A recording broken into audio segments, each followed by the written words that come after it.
Hey, how you doing, my friend? Dan Denley here from GuitarZoom.com. And today I'm going to show you a major scale. Really important because, man, the major scale, like everything comes from it, right? Let me just go ahead and play it for you. This would be an A major scale.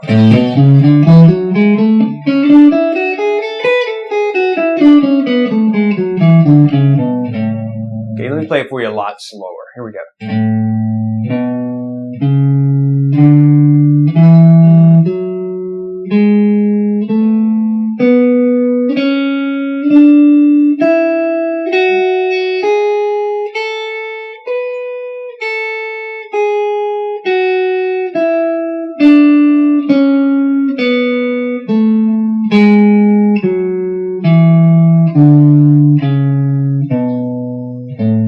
Okay, so that's your major scale, and that would actually be for the key of A, because we're actually playing the A note as the root note. That's our starting point. If we moved it, let's say, down to here, then we'd be starting on the 6th string 3rd fret, which is the key of G.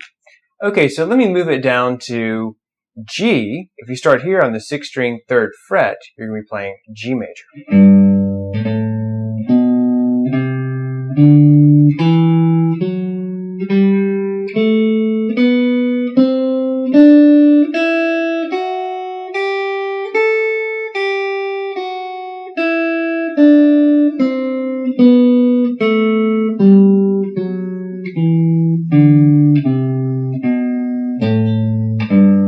Okay, so that scale is movable. It's not using any open position strings, so you can move it anywhere on the fretboard. Now, if you started here, it's a G major. If you started here, it's A flat major. Here would be A major, B flat, B, C, C sharp or D flat, D, E flat, and then E. Now, let me explain one thing when I said, C sharp or D flat. Basically, there are certain keys that are more common than others. Okay, certain major keys, certain minor keys. They're more common than others. Like, for example, in guitar, you really don't have weird keys like G flat, right? You have like G. Okay.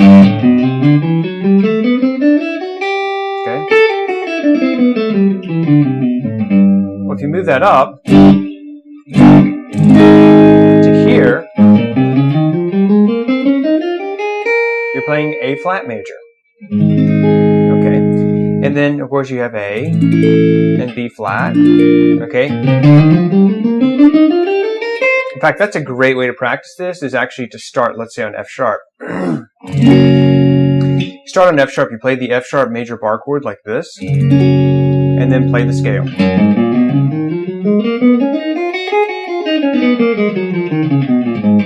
And then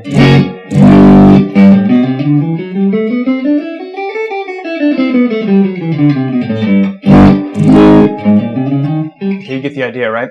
But the thing I was mentioning is, the reason you have, some things are called like F sharp, some things are called G flat, some things are called G sharp, A flat, etc., is because basically, depending on which key you're in, you have either sharps or flats, or in the case of C, you have neither sharps nor flats. So, if you start here with open string, right, that's an open E string. If you move it up a half step, we call that F.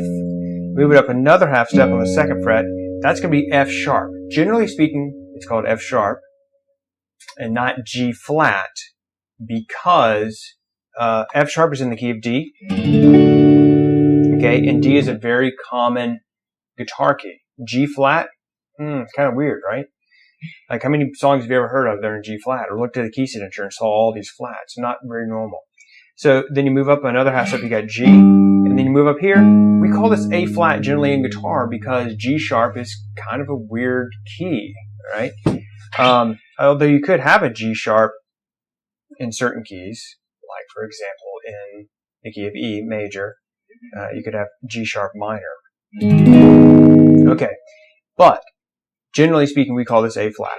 Then A, B flat, B, and the reason we call it B flat instead of A sharp, because B flat's more common, Okay, then C, C sharp or D flat. Those are both pretty common.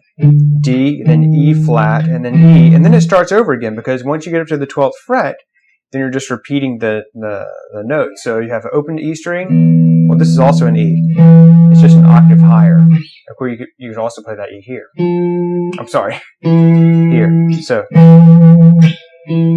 hear how that's the same note? Those are all E's. Okay, so that is the kind of background that you need for your major scale. And if you'd like to get the tab for that, just check out the link in this video. Thanks for watching, and I'm Dan Denley from GuitarZoom.com. You never mentioned the word inharmonic. Is that what you want? I can add that in there. Okay. All right. In guitar theory, we have something called an inharmonic equivalent, which is like a super nerd term that basically means the same note. But in other words, let me give you an example here. Let's take, for example, A flat. All right, this note right here is A flat. Well, the inharmonic equivalent to A flat is G sharp. So in other words, if you start here and you make a note flat, if you make a note flat, you go this way. You lower it a half step. If you lower a note, you go towards the headstock. If you raise the note, you go towards the pickups, okay?